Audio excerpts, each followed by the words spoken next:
So, good morning. We are live, sort of live, on the SecT stream here with the Säkerhetspodcasten, and we have Martin with us, who just came off stage talking about how to mess with Teslas and the Bluetooth low energy that they use for their keys and the communication with the cars. Correct.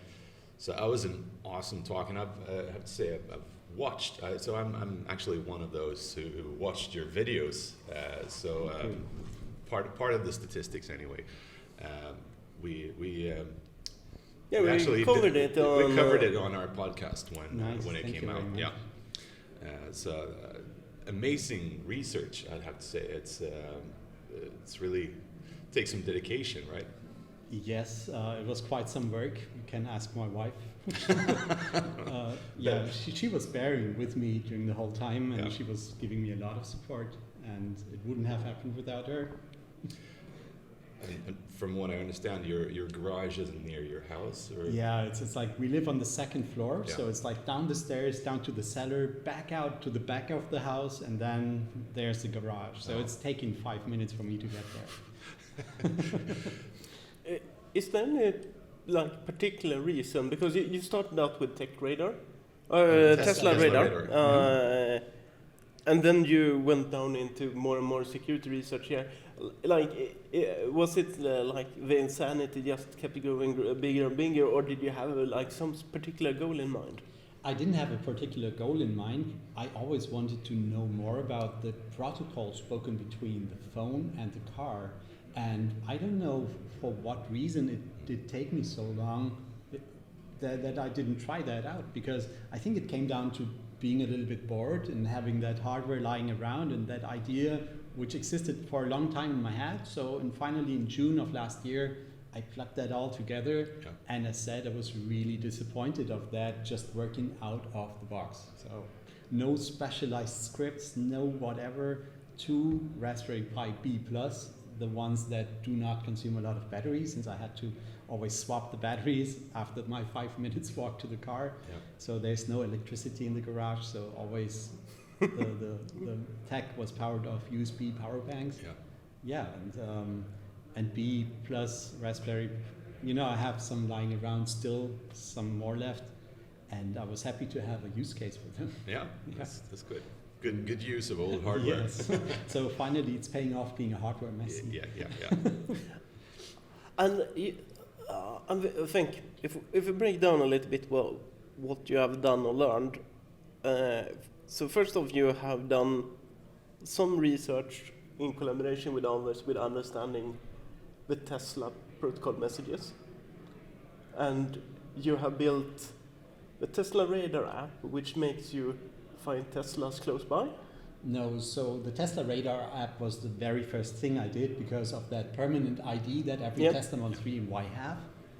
And I just felt intimidated by that, and I just did that app in order to showcase it, in order to make this fact more known to Tesla owners, and also for them to complain at Tesla in order to make them change that.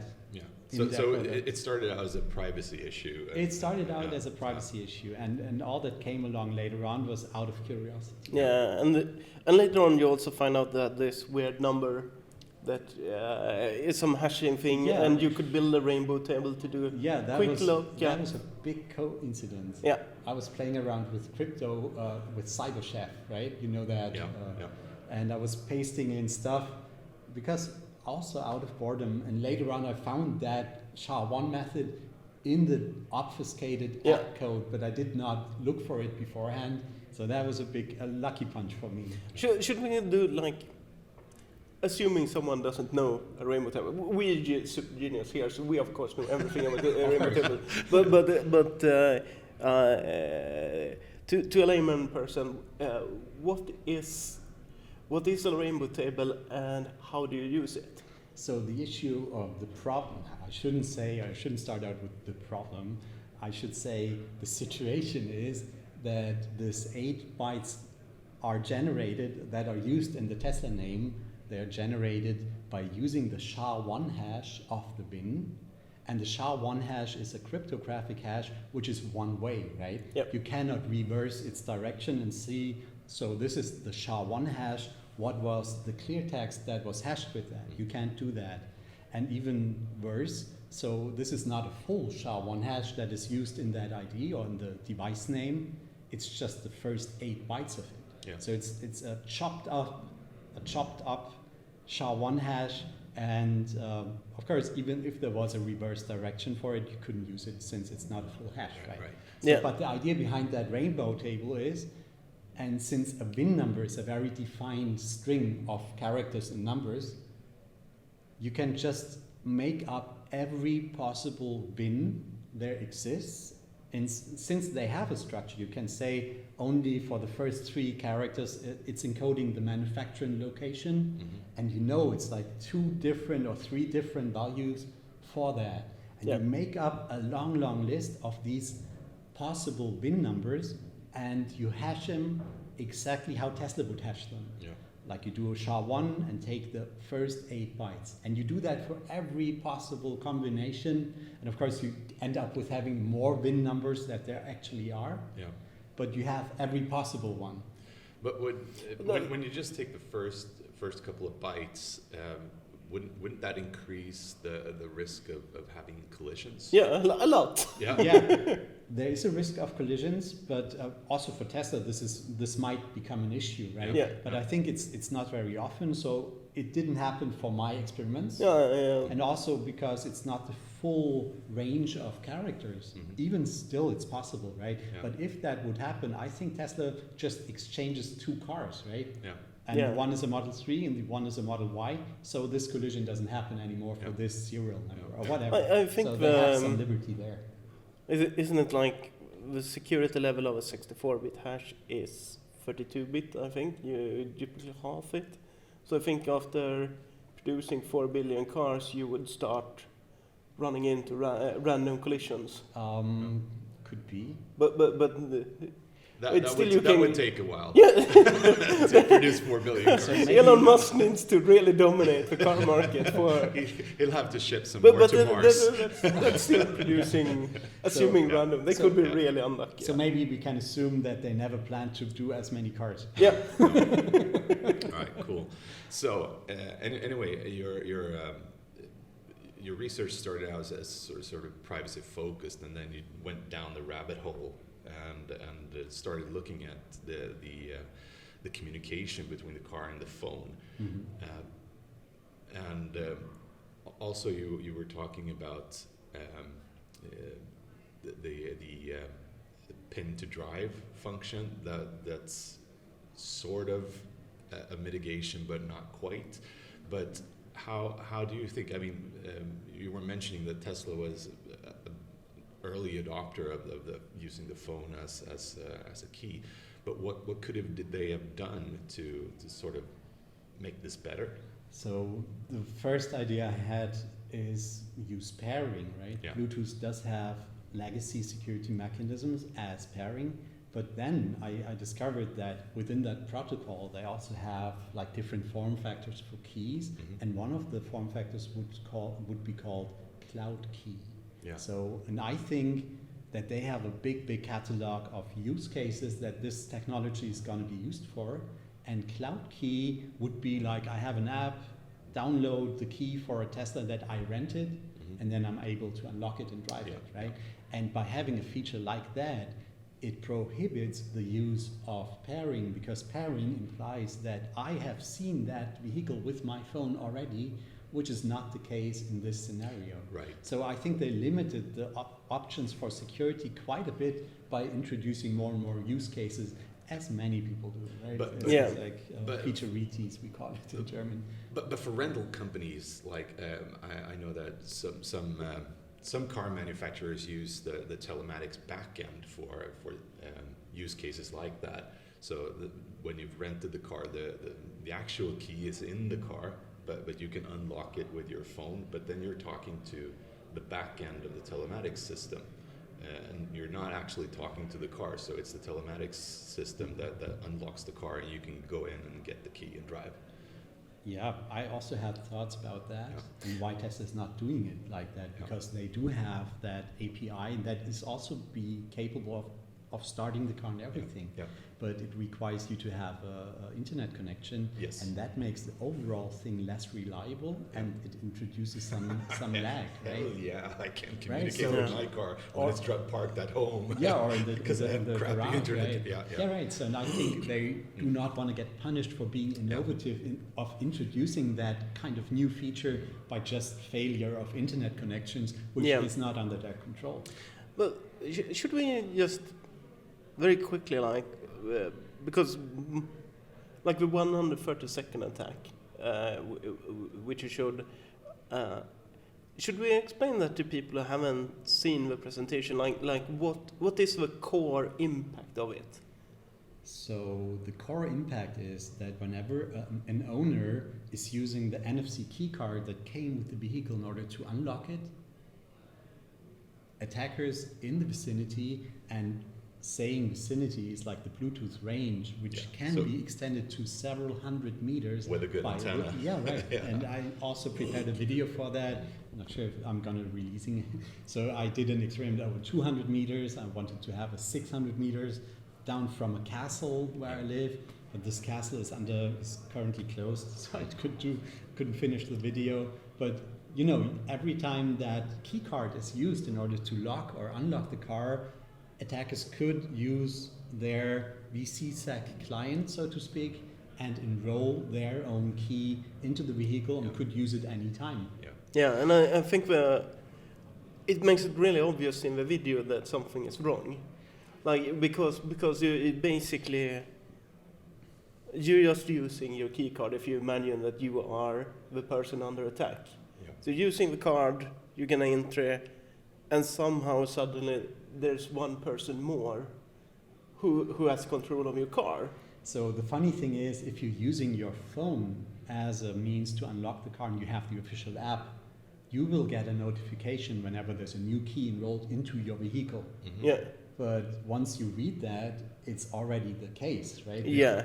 And in order to get rid of the key, you have to go to your car and delete it from the car menu. You can't do that with your phone. Yeah. You can't even do that on the web page. So you have to get to the car, which is maybe no longer there. Yeah, it's a little bit stupid. I enrolled my phone. I'm not driving a Tesla. I'm driving a Polestar, but I enrolled my phone. But then I realized it's such a hassle enrolling a phone, because you have to get all the keys for the car, bring them in the car before you can enroll. So I haven't actually gotten around to enrolling my wife's phone, because it's just too much trouble. Yeah, that's a good excuse. Yeah. Yeah, so she can track me. But I mean, that's one way of solving that, is like you have to sort of bring all the tokens into the car before you can enroll a phone. Mm-hmm. But I think, I mean, that's a serious design flaw, that you can just, once you use the NFC card, you can enroll another key. Yeah. This whole authorization timer thing started in August last year. Yeah. Since, like people like our parents, I'm not sure if they're still there, but my mom would for sure not use her phone for driving a Tesla if she had one. Yeah. And she would always use that key card. And I think in August last year, they introduced a feature that using the key card as a single means of using the car becomes more convenient. Mm-hmm. So this whole authorization timer, these 130 seconds, these exist because of not having to tap the key card again. So you unlock the car, you get in, you buckle up, you fix your mirrors or whatever, and then you start to drive, and that usually takes up to 130 seconds. And that single requirement not to having to tap again just made this whole attack possible. Right? Yeah. And it's convenient. So so they're trading security for convenience. And that's always the case, in my opinion. Yeah. Cool. All right. Well, do we have any more questions, or should we? I'm sure we have, but then it also requires our brains to be working this early. But this is super interesting. And I think you kind of touched it a little bit, that your belief is that they want to add more and more things, which doesn't need to be strongly paired with the car. And that might be one of the reasons why it's easier to launch attacks here, because one thing would be having super hard pairing and require strong crypto in all directions, and if the counters go out of sync or anything, you disable everything. But they have built like a very forgiving protocol. Mm-hmm. Yeah. And sometimes that goes really, really wrong. So my take on that is, so I'm not protecting Tesla by saying Yeah. that, it's just my assumption and my observations. I believe that there's a really high fluctuation of good personnel at Tesla, so they're paying Yeah. good money, they're getting good people. But the thing is that they often leave the company again Yeah. whenever they had a great idea, and I believe that the BCSAC protocol is not a bad thing. It's a lot of thought went into that, but I believe that after the guy who invented that whole thing left the company, somebody else took up that and didn't fully comprehend what it is capable of Yeah. doing. For example, every authorization request that the phone sends or the car sends to the phone is always getting authorization to drive, even though I just want to unlock, right? Yeah. So there's different levels of authorization, but only one is gonna used by the car. So that tells me that somebody who's programmed the car did not fully comprehend No. the security intentions of the protocol. But I mean, it seems like once you had told them about this attack and identified it, at least to me it seems like there ought to be things that could be done. Yeah, they should be able just to mitigate it. with the limitation that I don't understand the particular vehicle issues and how specific it done. But for example, when something is being added, you could imagine that you start doing, the attacker wants to add to the vehicle, and then you could imagine that the screen would pop up Yeah. and ask you to manually press OK, that this Yeah. this pairing is accepted. Yeah. Yeah, you know, that's a funny thing because it's, I think, 18 years ago when I did the Car Whisperer. Have you heard of that? Yes. Yeah, and that was about using a directional Bluetooth antenna. Back then it was Bluetooth Classic, connect to a hands-free set of Yeah. the cars back then, which didn't require a pairing pin, I know. or just had a standard pairing pin, sorry. Yeah. And then you could talk into the car and also listen into the car and the conversations there. That was So, a cool hack. but I liked it too, so that was fun from the highway bridge and everything. But what happened then, or I was talking to Audi back then in the days, and they said, you know, we can't just do that. We can't have that dialogue you're talking about because we have that silver book. And that silver book, that defines all the interaction with our brand. It's not about tech anymore. It's Yeah. about No. the brand and the how to deal with an Audi. That has to be different, Yeah. right? And you as a customer, you buy into that kind of elegant way of using. Yeah. And that prohibited the tech people of adding a button press, right? And maybe Tesla is not that far when it comes to legacy and car making, Yeah. but I could well imagine they have stupid rules. I think so. Yeah, that might be the case because, you know, 95% of the people buying that car, they want convenience. They don't care about Yeah. security. Yeah. And let's say that it becomes extremely common to steal Tesla cars using variations of these attacks. Maybe they change it then, but as long as the amount of highly intelligent electronic theft are low, maybe there's an incentive to, no, we keep user friendliness and we prioritize that, and we will only stop prioritizing user friendliness once we have a huge problem. Once And, it becomes a problem. as long as it's less than 1% of Tesla cars being stolen per year using this, then deal with it with a money thing or something like that. Yeah, that sounds like the the risk model of the credit card companies. Like they just chew up the losses from card fraud to prevent people from stop using credit cards. Yeah, in a way, I was talking to cynical people about that as well, and they say, why should a car manufacturer do something against the theft of the cars? They will end up selling more of those, right? Yeah. And I see their point, but as long as Tesla's not in the insurance business, it's maybe what they think, but that's going to change, right? Yeah. Cool. Well, Martin, it was an awesome talk. Thank you so very much. much. It was nice talking to you, and Thanks for having me. Yeah, and we like both the technical details, but I also think you have done a great job with visualizing it in videos. Yes. Because to me, I think if I would read a technical description of the 130-second attack, sure, there's some timer, blah, blah, blah. But when you see it in a video, it becomes much more clear, and especially if we imagine that you want to reach someone who isn't working with IT security and isn't working with risk decisions. It's very visual. Yeah, I'm a very visual person myself, and that's why I'm using that way of conveying it. Yeah. Well, good, awesome, thank you, and Thank you enjoy very the rest much. of the conference. Thank you very much.